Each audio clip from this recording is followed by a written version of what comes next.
ਵਾਹਿਗੁਰੂ ਵਾਹਿਗੁਰੂ।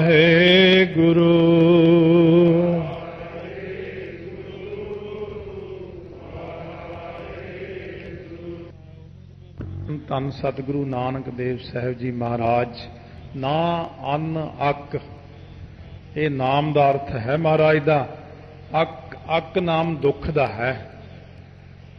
ਨਾ ਅੰਨ ਅੱਕ, ਅੱਕ ਜਿੱਥੇ ਨਹੀਂ ਹੈ ਦੁੱਖ, ਉਹਦਾ ਨਾਮ ਹੈ ਧੰਨ ਗੁਰੂ ਨਾਨਕ। ਧੰਨ ਗੁਰੂ ਨਾਨਕ। ਭਾਈ ਨੰਦ ਲਾਲ ਜੀ ਨੇ ਆਪਣੀਆਂ ਗਜ਼ਲਾਂ ਦੇ ਵਿੱਚ ਇਹ ਅਰਥ ਕੀਤੇ ਨੇ, ਬੜੇ ਸੁੰਦਰ। ਕਹਿੰਦੇ ਉਹ ਗੁਰੂ ਨਾਨਕ ਦਾ ਨਾਮ ਜਿਹੜਾ ਬੰਦੇ ਨੂੰ ਦੁੱਖਾਂ ਤੋਂ ਰਹਿਤ ਕਰ ਦਿੰਦਾ, ਉਹ ਵਾਹਿਗੁਰੂ ਦਾ ਨਾਮ ਇੱਕ ਤੁਲ ਹਨ। ਸੋ ਸੱਤੇ ਬਲਵੰਡੇ ਨੇ ਵੀ ਇਹੀ ਚੀਜ਼ ਲਿਖੀ ਹੈ, ਨਾਉ ਕਰਤਾ ਕਾਦਰ ਕਰੇ ਕਿਉਂ ਬੋਲ ਹੋਵੇ ਜੋ ਖੀਮਦਾ। ਜੋਖੀ ਜੋਖਣਾ, ਤੱਕੜੀ ਚ ਪਾ ਕੇ ਤੋਲਣਾ। ਨਾਉ ਕਰਤਾ ਕਾਦਰ ਕਰੇ, ਕਰਤਾ ਕਾਲ ਪੁਰਖ ਵਾਹਿਗੁਰੂ ਜੀ ਦਾ ਨਾਮ ਆਪਣੇ ਤੁਲ ਕਰ ਲਵੇ। ਉਹ ਤੱਕੜੀ ਵਿੱਚ ਪਾ ਕੇ ਜੇ ਤੋਲੀਏ, ਇੱਕ ਪਾਸੇ ਗੁਰੂ ਨਾਨਕ ਲਿਖ ਦਈਏ, ਇੱਕ ਪਾਸੇ ਵਾਹਿਗੁਰੂ ਲਿਖ ਦਈਏ, ਤਾਂ ਤੋਲ ਪੂਰਾ ਬਰਾਬਰ ਹੋਵੇਗਾ। ਕਿਉਂਕਿ ਗੁਰੂ ਨਾਨਕ ਦਾ ਨਾਮ ਵੀ ਓਨਾ ਹੀ ਸਮਰੱਥ ਹੈ ਜਿੰਨਾ ਵਾਹਿਗੁਰੂ ਦਾ। ਕਿਉਂਕਿ ਵਾਹਿਗੁਰੂ ਗੁਰੂ ਨਾਨਕ ਸਾਹਿਬ ਧਾਰ ਕੈ ਮੂਰਤ ਹੈ ਜਗ ਆਇਓ, ਆਪ ਨਾਰਾਇਣ ਕਲਾ ਧਾਰ ਜਗ ਮਹਿ ਪਰਵਰਿਓ। ਤਾਂ ਸਤਿਗੁਰੂ ਮਹਾਰਾਜ ਸੱਚੇ ਪਾਤਸ਼ਾਹ ਕਹਿੰਦੇ ਉਹ ਅਕਾਲ ਪੁਰਖ ਆਪ ਹੀ ਗੁਰੂ ਨਾਨਕ ਦੇਵ ਜੀ ਨੇ, ਆਪ ਹੀ ਗੁਰੂ ਗ੍ਰੰਥ ਸਾਹਿਬ ਮਹਾਰਾਜ ਜੀ ਹਨ। ਐਸੀ ਉਪਮਾ ਆਪ ਵੀ ਸੱਚੇ ਪਾਤਸ਼ਾਹ ਕਰਨਗੇ ਆਪਣੇ ਕੋਲੇ। ਤਾਂ ਸਤਿਗੁਰੂ ਮਹਾਰਾਜ ਸੱਚੇ ਪਾਤਸ਼ਾਹ ਫਰਮਾਉਂਦੇ ਨੇ, ਇਹ ਜਿਹੜਾ ਆਕਾਰ ਹੈ ਅਕਾਲ ਪੁਰਖ ਦਾ ਬਣਾਇਆ ਹੋਇਆ, ਅੰਤ ਨਾ ਜਾਪੈ ਕੀਤਾ ਆਕਾਰ। ਇਸ ਆਕਾਰ ਦਾ ਵੀ ਅੰਤ ਕੋਈ ਨਹੀਂ ਹੈ, ਕੋਈ ਸਿਰਾ ਨਹੀਂ ਹੈ ਇਹਦਾ। ਜੇ ਲੱਭਣ ਜਾਓ ਤਾਂ ਕੋਈ ਪਤਾ ਹੀ ਨਹੀਂ ਲੱਗਦਾ। ਅੰਤ ਨਾ ਜਾਪੈ ਪਾਰਾਵਾਰ, ਪਾਰਾ ਤੇ ਵਾਰ। ਪਾਰਾ ਉਰਲਾ ਕਿਨਾਰਾ, ਵਾਰ ਪਰਲਾ ਕਿਨਾਰਾ, ਉਰਾਰ ਪਾਰ ਕਹਿੰਦੇ ਨੇ ਇਹਨੂੰ। ਪਾਰਾ ਤੇ ਵਾਰ, ਲੋਕ ਅਤੇ ਪਰਲੋਕ, ਇਹਨਾਂ ਦਾ ਕੋਈ ਅੰਤ ਨਹੀਂ ਹੈ, ਇਹਨਾਂ ਦਾ ਕੋਈ ਸਿਰਾ ਨਹੀਂ ਹੈ। ਚਾਰ ਮੂੰਹ ਲੱਗੇ ਹੋਏ ਨੇ ਬ੍ਰਹਮਾ ਦੇ, ਤੇ ਬ੍ਰਹਮਾ ਨੂੰ, ਚਾਰ ਮੂੰਹ ਵਾਲੇ ਨੂੰ ਬੜਾ ਹੰਕਾਰ ਹੋ ਗਿਆ ਵੀ ਮੈਂ ਬਹੁਤ ਵੱਡਾ, ਮੇਰੇ ਨਾਲੋਂ ਵੱਡਾ ਹੋਰ ਕੋਈ ਨਹੀਂ। ਉਸ ਵਕਤ ਬੜੀ ਤਕੜੀ ਹਨੇਰੀ ਆਈ, ਉਡਾ ਕੇ ਲੈ ਗਈ ਬ੍ਰਹਮਾ ਨੂੰ। ਉੱਥੇ ਸੁੱਟ ਦਿੱਤਾ ਜਿੱਥੇ 8 ਮੂੰਹਾਂ ਵਾਲਾ ਬ੍ਰਹਮਾ ਬੈਠਾ। ਉੱਥੇ ਉਹਦਾ ਹੰਕਾਰ ਟੁੱਟ ਗਿਆ। ਅੱਗੇ 8 ਮੂੰਹਾਂ ਵਾਲੇ ਨੂੰ ਬੜਾ ਹੰਕਾਰ ਹੈ। ਉੱਥੇ ਹਨੇਰੀ ਆਈ, ਉਡਾ ਕੇ ਲੈ ਗਈ, 16 ਮੂੰਹ ਵਾਲੇ ਬ੍ਰਹਮਾ ਤੱਕ ਚਲੇ ਗਏ। ਰੱਬ ਜਦੋਂ ਕਿਸੇ ਦਾ ਹੰਕਾਰ ਤੋੜਦਾ ਤਾਂ ਐਂ ਤੋੜਦਾ, ਫਿਰ 32 ਮੂੰਹਾਂ ਵਾਲਾ, ਫਿਰ 64 ਮੂੰਹਾਂ ਵਾਲਾ। ਅਖੀਰ ਇੰਨੀ ਹਨੇਰੀ ਉਡਾਉਂਦੀ ਉਡਾਉਂਦੀ ਸਭ ਨੂੰ ਉੱਥੇ ਲੈ ਗਈ ਜਿੱਥੇ 1000 ਮੂੰਹ ਵਾਲਾ ਬ੍ਰਹਮਾ ਬੈਠਾ। ਜਦੋਂ ਉੱਥੇ ਗਏ ਤਾਂ ਉੱਠ ਕੇ ਖੜਾ ਹੋ ਗਿਆ ਹੱਥ ਜੋੜ ਕੇ, ਕਹਿੰਦਾ ਆਓ ਧੰਨ ਭਾਗ ਮੇਰੇ, ਸੇਵਾ ਦੱਸੋ ਕੀ ਹੁਕਮ ਹੈ ਦਾਸ ਨੂੰ। ਜਦੋਂ ਉਹਦੀ ਨਿਮਰਤਾ ਦੇਖੀ, ਉਹ ਅਸਲ ਵਿੱਚ ਪਰਮੇਸ਼ਰ ਆਪ ਹੀ ਬਣੇ ਬੈਠੇ ਸੀ। ਨਿਮਰਤਾ ਜੋ ਸਿਖਾਉਣੀ ਸੀ, ਕਹਿੰਦੇ ਵੀ ਸਾਡੇ 'ਚ ਤਾਂ ਇੰਨੀ ਨਿਮਰਤਾ ਨਹੀਂ, ਸਾਡੇ ਤਾਂ 4 8 10 ਮੂੰਹਾਂ ਵਾਲੇ ਕਰਕੇ ਹੰਕਾਰ ਹੋਇਆ। ਇਹਦੇ 1000 ਮੂੰਹ ਲਾਇਆ ਪਰਮੇਸ਼ਰ ਨੇ, ਇਹਨੂੰ ਤਾਂ ਨਹੀਂ ਹੰਕਾਰ ਹੋਇਆ। ਸੋ ਇਸ ਕਰਕੇ ਉਹ ਪਰਮੇਸ਼ਰ ਦਾ ਤਾਂ ਕੋਈ ਪਾਰਾਵਾਰ ਹੈ ਨਹੀਂ, ਨਾ ਉਰਾਰ, ਨਾ ਪਾਰ, ਨਾ ਪਰਲਾ ਸਿਰਾ, ਨਾ ਉਰਲਾ ਸਿਰਾ। ਸੋ ਜਿਵੇਂ ਆਕਾਸ਼ ਦੇ ਵਿੱਚ ਅਨਲ ਪੰਛੀ ਹੈ, ਹਮਾਇੂ ਪੰਛੀ ਨੇ, ਇਹ ਵੱਡੇ ਵੱਡੇ ਪੰਛੀ ਨੇ, ਥੱਲੇ ਧਰਤੀ ਤੇ ਨਹੀਂ ਆਉਂਦੇ। ਇਹ ਹਜ਼ਾਰਾਂ ਮੀਲ ਧਰਤੀ ਤੋਂ ਬਹੁਤ ਉੱਪਰ ਕਿਤੇ ਜਾ ਕੇ ਉੜਦੇ ਨੇ। ਉਹ ਪੰਛੀ ਜੇ ਆਂਡਾ ਦੇ ਦੇਵੇ ਤਾਂ ਉਹ ਆਂਡਾ ਥੱਲੇ ਤੱਕ ਆਉਂਦਿਆਂ ਆਉਂਦਿਆਂ ਪੱਕ ਕੇ ਬੱਚਾ ਨਿਕਲ ਕੇ ਉੱਡ ਕੇ ਫੇਰ ਵਾਪਸ ਉੱਥੇ ਹੀ ਚਲਾ ਜਾਂਦਾ। ਇੰਨਾ ਉੱਚਾ ਉੱਡਦਾ ਉਹ, ਲੱਖਾਂ ਮੀਲ ਤੇ ਜਾ ਕੇ। ਉਹ ਅਨਲ ਪੰਛੀ ਜਿਹੜਾ ਹੈ, ਉਹ ਉੜਦਾ ਉੜਦਾ ਉੜਦਾ ਥੱਕ ਤਾਂ ਜਾਂਦਾ, ਪਰ ਉਹ ਵੀ ਅੰਤ ਨਹੀਂ ਪਾਉਂਦਾ, ਉਹ ਵੀ ਅੰਤ ਨਹੀਂ ਪਾ ਸਕਦਾ ਆਕਾਸ਼ ਦਾ। ਮੱਛੀ ਸਮੁੰਦਰ ਦਾ ਅੰਤ ਨਹੀਂ ਪਾ ਸਕਦੀ ਕਿ ਕਿੱਥੇ ਕੁ ਤੱਕ ਹੈ ਸਮੁੰਦਰ, 90 ਗੁਣੇ ਪਾਣੀ, ਕੋਈ ਅੰਤ ਨਹੀਂ। ਸਮੁੰਦਰ ਦਾ ਤਾਂ ਕੋਈ ਅੰਤ ਹੀ ਨਹੀਂ ਹੈ। ਤਾਂ ਮਹਾਰਾਜ ਸੱਚੇ ਪਾਤਸ਼ਾਹ ਕਹਿੰਦੇ ਨੇ ਜਦੋਂ ਸਮੁੰਦਰ ਦਾ ਅੰਤ ਨਹੀਂ, ਆਕਾਸ਼ ਦਾ ਅੰਤ ਨਹੀਂ, ਤਾਂ ਫਿਰ ਵਾਹਿਗੁਰੂ ਦਾ ਅੰਤ ਕਿਵੇਂ ਪਾ ਸਕਦੇ ਹਾਂ? ਉਹਦੇ ਉਰਾਰ ਪਾਰ ਦਾ ਕੋਈ ਪਤਾ ਹੀ ਨਹੀਂ, ਟਿਕਾਣਾ ਹੀ ਨਹੀਂ ਉਹਦਾ ਕੋਈ। ਅੰਤ ਕਾਰਨ ਕੇਤੇ ਬਿਲ ਲਾਹੇ। ਅਕਾਲ ਪੁਰਖ ਦਾ ਅੰਤ ਪਾਉਣ ਵਾਸਤੇ ਕਿੰਨੇ ਲੋਕ ਬਿਲਕੜੀਆਂ ਲੈਂਦੇ ਨੇ। ਕੋਈ ਗ੍ਰੰਥਾਂ ਦੇ ਰਾਹੀਂ ਕੋਸ਼ਿਸ਼ ਕਰਦਾ, ਕੋਈ ਮੰਤਰਾਂ ਰਾਹੀਂ ਕੋਸ਼ਿਸ਼ ਕਰਦਾ, ਕੋਈ ਅੰਤਰਜਾਮਤਾ ਰਾਹੀਂ ਕੋਸ਼ਿਸ਼ ਕਰਦਾ। ਜਿੰਨਾ ਮਰਜੀ ਜ਼ੋਰ ਲਾ ਲਓ, ਅੰਤ ਨਹੀਂ ਪਾ ਸਕਦੇ। ਬਿਲ ਲਾਹੇ, ਦੋ ਲੱਲੇ ਹੈ, ਦੋਨੋਂ ਨੂੰ ਨਖੇਰ ਕੇ ਚੰਗੀ ਤਰ੍ਹਾਂ ਬੋਲਿਆ ਕਰੋ। ਬਿਲ ਲਾਹੇ, ਬਿਲਾਹੇ ਨਹੀਂ ਕਹਿਣਾ, ਬਿਲ ਲਾਹੇ। ਅੰਤ ਪਾਉਣ ਵਾਸਤੇ ਕਿੰਨੇ ਲੋਕ ਬਿਲਕੜੀਆਂ ਲੈਂਦੇ ਨੇ ਕਿ ਅਸੀਂ ਵਾਹਿਗੁਰੂ ਦਾ ਅੰਤ ਪਾ ਲੈਣਾ ਹੈ, ਪਰ ਅੰਤ ਪਾਉਣ ਵਾਲਾ ਅੰਤ ਨੂੰ ਉਹਦਾ ਹੀ ਰੂਪ ਹੋ ਜਾਂਦਾ, ਤਾਂ ਕਿ ਅੰਤ ਨਾ ਪਾਏ ਜਾਹੇ।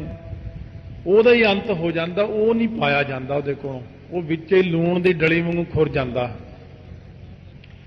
ਜਿਵੇਂ ਸਮੁੰਦਰ ਦਾ ਅੰਤ ਪਾਉਣ ਵਾਸਤੇ ਲੂਣ ਦਾ ਢੇਲਾ, ਬਹੁਤ ਵੱਡਾ ਢੇਲਾ ਲੈ ਕੇ ਜੇ ਲੂਣ ਦਾ ਆਪਾਂ ਇਹੋ ਅੰਤ ਨਾ ਜਾਣੈ ਕੋਈ, ਇਹ ਅੰਤ ਨੂੰ ਕੋਈ ਜਾਣ ਹੀ ਨਹੀਂ ਸਕਿਆ। ਇਹੀ ਅੰਤ ਹੈ ਜਿਹੜਾ ਬੇਅੰਤ ਕਹਿਣਾ। ਕਹਿੰਦੇ ਜਿੰਨਾ ਕੁ ਅੰਤ ਕੋਈ ਪਾਉਂਦਾ ਉਹ ਉਦੋਂ ਹੋਰ ਵੱਡਾ ਹੋ ਜਾਂਦਾ। ਬਹੁਤਾ ਕਹੀਐ ਬਹੁਤਾ ਹੋਏ, ਜੇ ਬਹੁਤਾ ਕਹਿੰਦੇ ਆ ਦੇਖ ਕੇ ਤਾਂ ਉਹ ਬਹੁਤਾ ਹੋ ਜਾਂਦਾ, ਉਹ ਹੋਰ ਵੱਧ ਜਾਂਦਾ। ਉਹਨੂੰ ਕੀ ਹੈ? ਉਹਦੀ ਮਾਇਆ, ਉਹਦਾ ਅੰਤ ਕੋਈ ਪਾ ਹੀ ਨਹੀਂ ਸਕਦਾ। ਜੇ ਕੋਈ ਲੱਖਾਂ ਆਕਾਸ਼ ਲੱਖਾਂ ਪਤਾਲ ਦੇਖ ਕੇ ਕਹੇ ਮੈਂ ਅੰਤ ਪਾ ਲਿਆ, ਉਹ ਅੱਗੇ ਕਰੋੜਾਂ ਬਣਾ ਦਿੰਦਾ, ਫਿਰ ਤੁਰਿਆ ਰਹੋ। ਜਦੋਂ ਕਰੋੜਾਂ ਦਾ ਅੰਤ ਪਾ ਲੇ ਤਾਂ ਉਹ ਅਰਬਾਂ ਬਣਾ ਦਊਗਾ, ਫਿਰ ਤੁਰਿਆ ਰਹੋ। ਉਹਦਾ ਕੀ? ਉਹਦੀ ਸ਼ਕਤੀ ਇੰਨੀ ਜ਼ਿਆਦਾ, ਉਹਨੇ ਵਧਾਈ ਜਾਣਾ, ਆਪਣਾ ਕੰਮ ਵਧਾਈ ਜਾਣਾ। ਕਿੰਨੇ ਕੁ ਜਨਮ ਆਪਾਂ ਲੱਭਾਂਗੇ? ਕੁਛ ਵੀ ਨਹੀਂ ਹੋ ਸਕਦਾ। ਮਹਾਰਾਜ ਸੱਚੇ ਪਾਤਸ਼ਾਹ ਕਹਿੰਦੇ ਇਉਂ ਹੋ ਜਾਂਦਾ ਨਾ ਕਿ ਬਹੁਤਾ ਕਹੀਏ, ਬਹੁਤਾ ਜੋ ਪਰਮੇਸ਼ਰ ਹੈ ਉਹਨੂੰ ਜੇ ਕਹਿੰਦੇ ਰਹੀਏ ਬਹੁਤਾ ਹੋਏ, ਉਹ ਬਹੁਤੇ ਦਾ ਹੀ ਰੂਪ ਹੋ ਜਾਂਦਾ। ਵਾਹਿਗੁਰੂ ਵਾਹਿਗੁਰੂ ਵਾਹਿਗੁਰੂ ਵਾਹਿਗੁਰੂ ਕਰਦਿਆਂ ਵਾਹਿਗੁਰੂ ਦਾ ਰੂਪ ਹੀ ਹੋ ਜਾਂਦਾ। ਇਸ ਕਰਕੇ ਉਹਦਾ ਕਿੱਥੇ ਕੁ ਤੱਕ ਅੰਤ ਪਾਵਾਂਗੇ? ਉਹਦਾ ਅੰਤ ਪਾ ਹੀ ਨਹੀਂ ਸਕਦੇ। ਵੱਡਾ ਸਾਹਿਬ ਉੱਚਾ ਥਾਂ, ਸਾਡਾ ਮਾਲਕ ਵਾਹਿਗੁਰੂ ਅਕਾਲ ਪੁਰਖ ਬਹੁਤ ਵੱਡਾ ਹੈ ਸਾਹਿਬ, ਉਦੋਂ ਵੱਡਾ ਹੋਰ ਕੋਈ ਹੈ ਹੀ ਨਹੀਂ।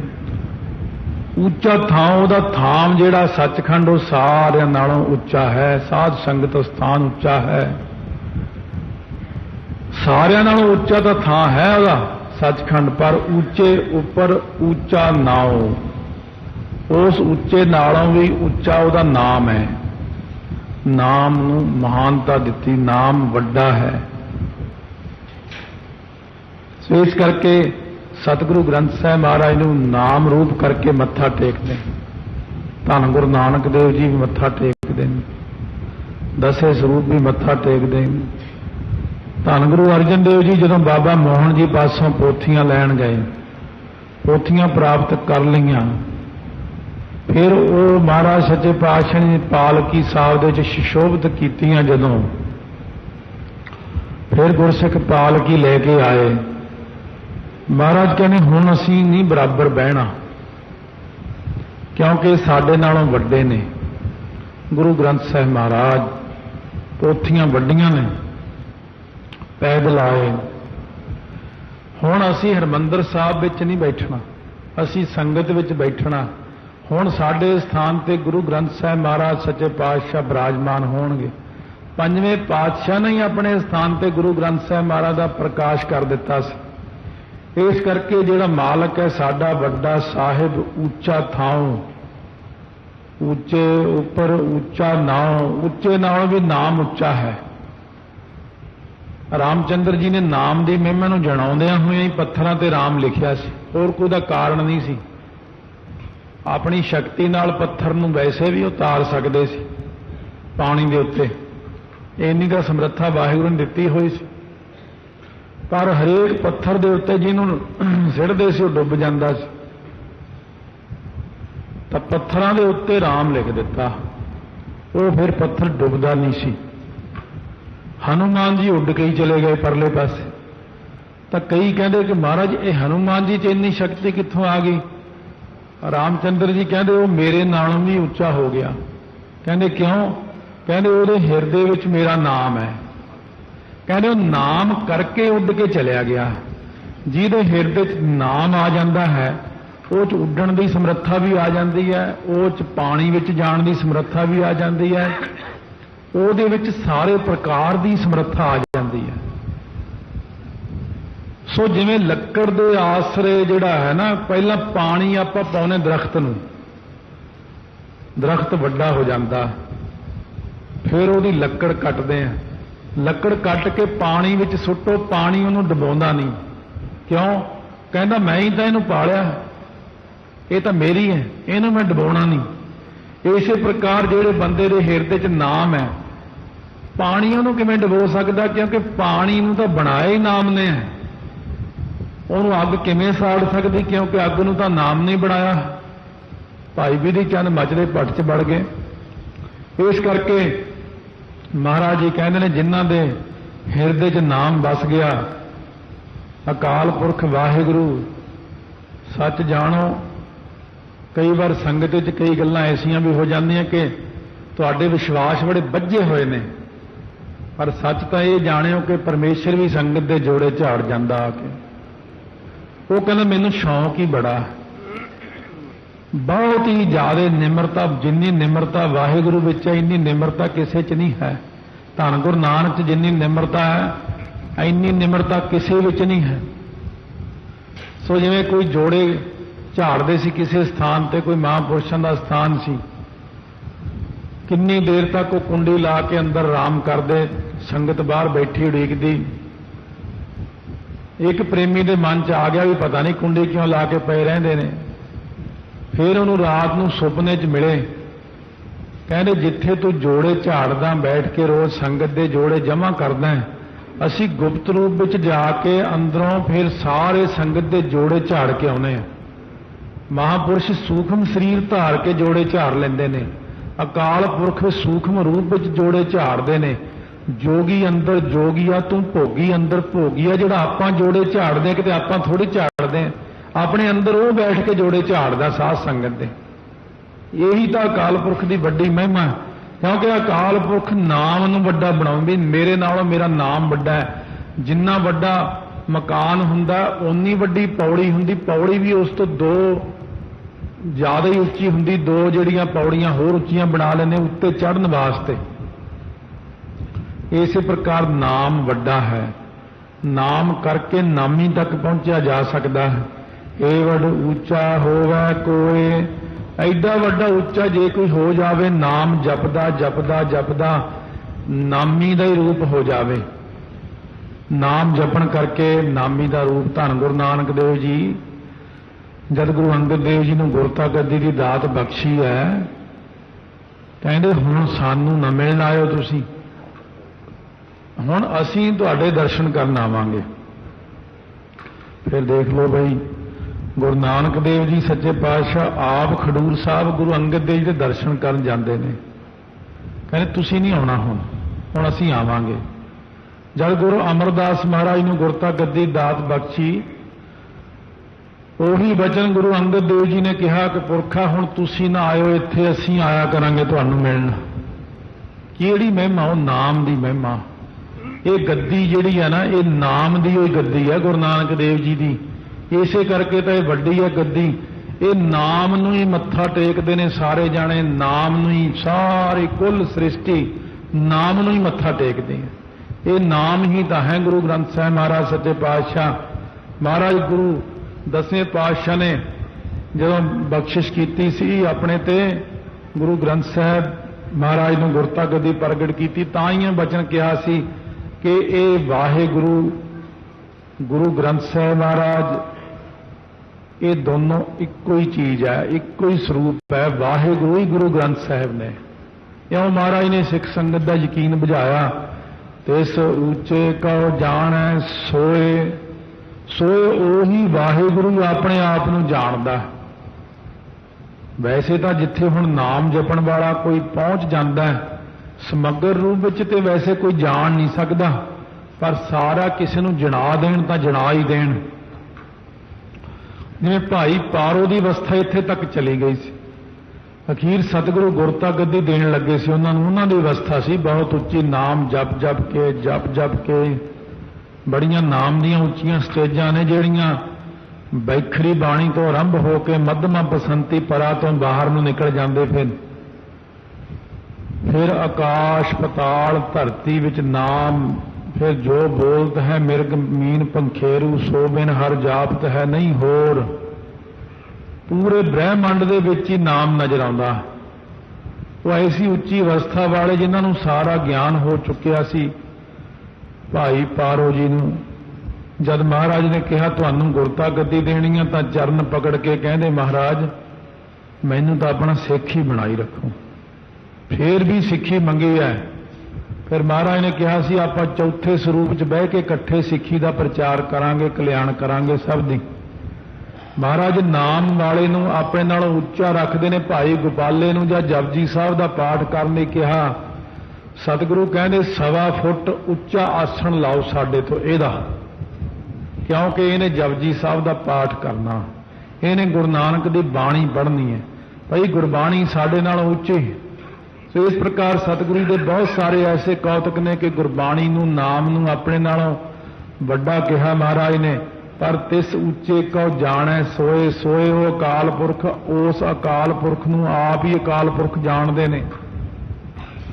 ਜੇ ਵਡ ਆਪ ਜਾਣੈ ਆਪ ਜਿੱਡਾ ਕੁ ਵੱਡਾ ਉਹ ਆਪ ਹੈ, ਉਹ ਆਪਣੇ ਆਪ ਨੂੰ ਆਪ ਹੀ ਜਾਣਦਾ ਹੈ।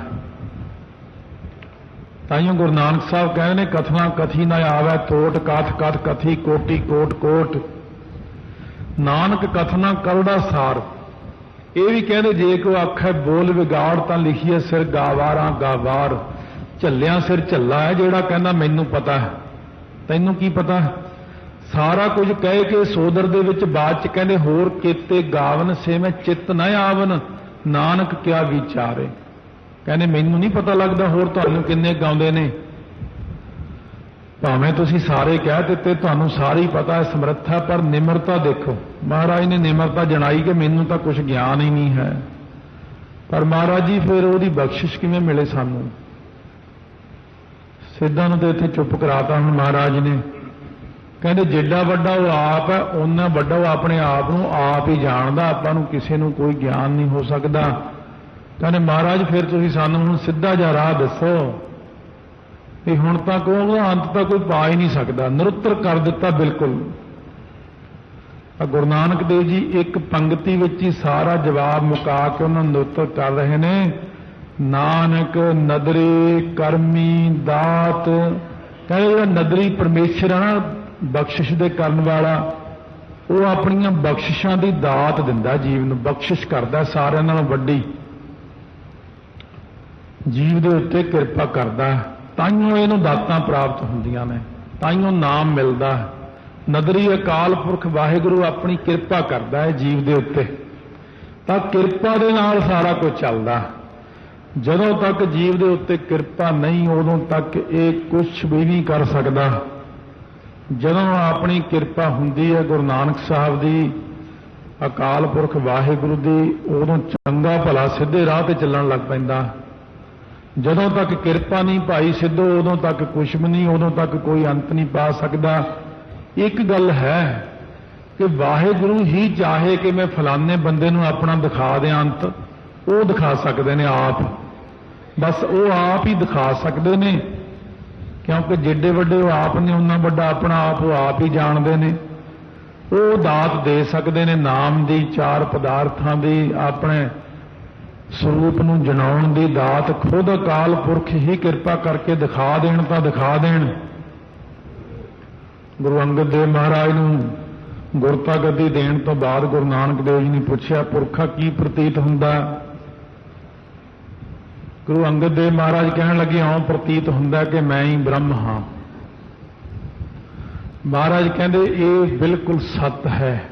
ਇਸ ਵਕਤ ਤੁਸੀਂ ਅਕਾਲ ਪੁਰਖ ਦਾ ਸਾਖਿਆਤ ਰੂਪ ਹੋ, ਤੁਸੀਂ ਹੀ ਬ੍ਰਹਮ ਹੋ। ਹੁਣ ਮੱਥਾ ਤੁਹਾਨੂੰ ਤਾਈਓਂ ਟੇਕਿਆ, ਪਰ ਇਹ ਬਚਨ ਸੰਗਤ ਨੂੰ ਨਾ ਕਹੋ, ਇਹ ਬਚਨ ਦੁਨੀਆ ਅੰਦਰ ਨਾ ਕਹੋ, ਕਿਉਂਕਿ ਦੁਨੀਆ ਐਸੀ ਹੈ ਜੇ ਤੁਸੀਂ ਇਹਨਾਂ ਨੂੰ ਕਹਿਤਾ ਮੈਂ ਬ੍ਰਹਮ ਹਾਂ, ਤੇ ਇਹ ਵੀ ਮੰਗਰੇ ਕਹਿਣ ਲੱਗ ਜਾਣਗੇ ਕਿ ਮੈਂ ਕਿਹੜਾ ਘੱਟ ਹਾਂ ਤੇਰੇ ਨਾਲੋਂ, ਮੈਂ ਵੀ ਤਾਂ ਬ੍ਰਹਮੀ ਹਾਂ। ਇਸ ਕਰਕੇ ਆਪਾਂ ਨੇ ਦੁਨੀਆ ਨੂੰ ਸਿਖਾਉਣੀ ਨਿਮਰਤਾ, ਦਾਸਾ ਭਾਵ। ਇਹ ਮੁੱਖ ਨਿਸ਼ਾਨਾ ਗੁਰੂ ਘਰ ਦਾ ਕਿ ਸੰਸਾਰ ਨੂੰ ਹੰਕਾਰ ਤੋਂ ਹਟਾ ਕੇ ਨਿਮਰਤਾ 'ਚ ਲਿਆਉਣਾ ਗੁਰੂ ਨਾਨਕ ਦਾ ਨਿਸ਼ਾਨਾ। ਨਿਮਰਤਾ ਵਿੱਚ ਨਹੀਂ ਆਉਂਦਾ ਮਨੁੱਖ ਛੇਤੀ, ਮਾੜਾ ਜਿਹਾ ਨਿਮਰਤਾ 'ਚ ਆਇਆ ਨਹੀਂ ਤੇ ਦੂਜੇ ਪਾਸੇ ਹੰਕਾਰ ਵਧਿਆ ਨਹੀਂ। ਹੰਕਾਰ ਨਹੀਂ ਇਹਦਾ ਖਹਿੜਾ ਛੱਡਦਾ। ਇਸ ਕਰਕੇ ਸਤਿਗੁਰੂ ਮਹਾਰਾਜ ਸੱਚੇ ਪਾਤਸ਼ਾਹ ਕਹਿੰਦੇ ਨਿਮਰਤਾ 'ਚ ਰਹੋ। ਨਿਮਰਤਾ ਨਾਲੋਂ ਵੱਡੀ ਕੋਈ ਦਾਤ ਨਹੀਂ ਹੈ, ਪਰ ਮੰਗੋ ਗੁਰੂ ਨਾਨਕ ਦੇ ਘਰ ਤੋਂ। ਗੁਰੂ ਨਾਨਕ ਦੇਵ ਜੀ ਕਹਿੰਦੇ ਮੈਂ ਅਕਾਲ ਪੁਰਖ ਤੋਂ ਮੰਗ ਕੇ ਲਈ ਹੈ ਗਰੀਬੀ 3 ਪਾ। 75% ਗਰੀਬੀ ਦੁਨੀਆ ਦੀ ਗੁਰੂ ਨਾਨਕ ਦੇ ਘਰ 'ਚ ਹੈ, 25% ਬਾਕੀ ਥਾਵਾਂ ਤੇ ਹੈ। ਜੇ ਗੁਰੂ ਨਾਨਕ ਦੇਵ ਜੀ ਮੰਗ ਕੇ ਲਿਆਏ ਨੇ ਅਕਾਲ ਪੁਰਖ ਤੋਂ ਗਰੀਬੀ, ਤਾਂ ਆਪਾਂ ਵੀ ਗੁਰੂ ਨਾਨਕ ਦੇਵ ਜੀ ਤੋਂ ਗਰੀਬੀ ਮੰਗੀਏ। ਮਹਾਰਾਜ ਸਾਨੂੰ ਵੀ ਗਰੀਬੀ ਬਖਸ਼ੋ, ਨਿਮਰਤਾ ਬਖਸ਼ੋ, ਮਿਹਰ ਭਰਿਆ ਹੱਥ ਰੱਖੋ। ਗਰੀਬੀ ਵੀ 2 ਤਰ੍ਹਾਂ ਦੀ ਹੈ, ਇੱਕ ਮਾਇਆ ਕਰਕੇ ਗਰੀਬੀ, ਉਹ ਤਾਂ ਨਹੀਂ ਮੰਗਣੀ। ਇੱਕ ਗਰੀਬੀ ਹੈ ਨਿਮਰਤਾ, ਗਰੀਬੀ ਗਦਾ ਹਮਾਰੀ। ਮਹਾਰਾਜ ਕਿਰਪਾ ਕਰੋ ਅੰਦਰ ਨਿਮਰਤਾ ਬਣੀ ਰਹੇ, ਭਾਵੇਂ ਜਿੱਥੇ ਮਰਜੀ ਹੋਰ ਪਹੁੰਚ ਜਾਈਏ, ਅਵਸਥਾ ਉੱਚੀ ਉੱਠ ਜਾਏ, ਹੋਰ ਪਦਾਰਥ ਆ ਜਾਣ, ਪਰ ਗਰੀਬੀ ਬਣੀ ਰਹੇ ਮਨ ਦੇ ਅੰਦਰ। ਇਉਂ ਮਹਾਰਾਜ ਸੱਚੇ ਪਾਤਸ਼ਾਹ ਤੋਂ ਨਿਮਰਤਾ ਮੰਗੀਏ, ਬੇਨਤੀਆਂ ਕਰੀਏ। ਸੋ ਸਤਿਗੁਰੂ ਮਹਾਰਾਜ ਜੀ ਕਹਿੰਦੇ ਵਾਹਿਗੁਰੂ ਗੁਰ ਮੰਤਰ ਹੈ ਜਪ ਹਉਮੈ ਖੋਈ। ਭਾਈ ਫਿਰ ਵਾਹਿਗੁਰੂ ਮੰਤਰ ਹੈ ਜਿਹੜਾ ਹਉਮੈ ਨੂੰ ਨਾਸ਼ ਕਰਦਾ ਹੈ। ਰਾਤ ਦਿਨ ਵਾਹਿਗੁਰੂ ਮੰਤਰ ਦਾ ਅਭਿਆਸ ਕਰਦੇ ਜਾਓ, ਅੰਦਰੋਂ ਆਪਣੇ ਆਪ ਹੀ ਹੰਕਾਰ ਖਤਮ ਹੋ ਕੇ ਤੂੰ ਵੀ ਮੇਰਾ ਹੀ ਰੂਪ ਬਣ ਜਾਏਗਾ। ਖਾਲਸਾ ਮੇਰਾ ਰੂਪ ਹੈ ਖਾਸ, ਖਾਲਸੇ ਮੈਂ ਹੂੰ ਕਰੋ ਨਿਵਾਸ। ਵਾਹਿਗੁਰੂ ਵਾਹਿਗੁਰੂ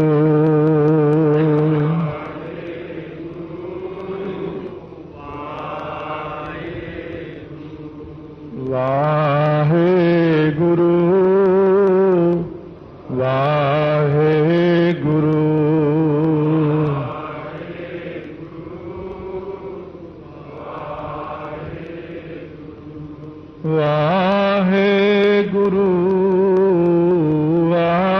ਵਾਹਿਗੁਰੂ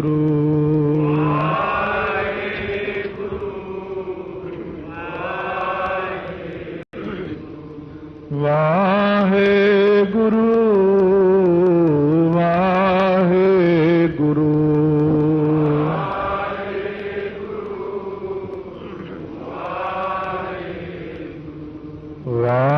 ਵਾਹਿਗੁਰੂ ਵਾਹਿਗੁਰੂ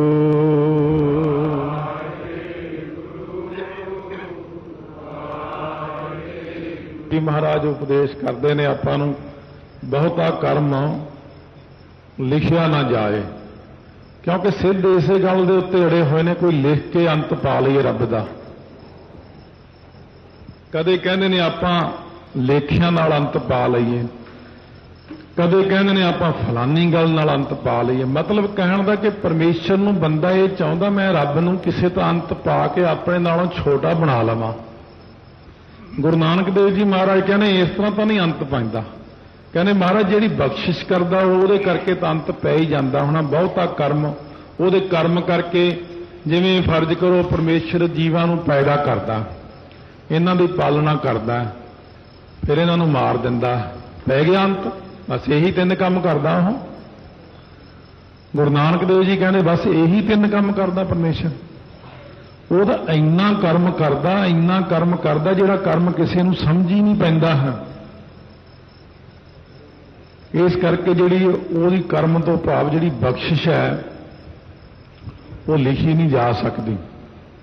ਬਖਸ਼ਿਸ਼ ਦਾ ਆਪਾਂ ਖੁਲਾਸਾ ਨਹੀਂ ਕਰ ਸਕਦੇ ਕਿ ਉਹ ਕਿੰਨੀਆਂ ਬਖਸ਼ਿਸ਼ਾਂ ਜਿਹੜੀਆਂ ਨੇ ਜੀਵ ਦੇ ਉੱਤੇ ਕਰਦਾ, ਕਿੰਨੀਆਂ ਬਖਸ਼ਿਸ਼ਾਂ ਗੁਰੂ ਨਾਨਕ ਦੇਵ ਜੀ ਨੇ ਕੀਤੀਆਂ ਨੇ ਕਿ ਸੁਰ ਨਰ ਮੁਨ ਜਨ ਅੰਮ੍ਰਿਤ ਖੋਜਦੇ ਸੋ ਅੰਮ੍ਰਿਤ ਗੁਰ ਤੇ ਪਾਇਆ।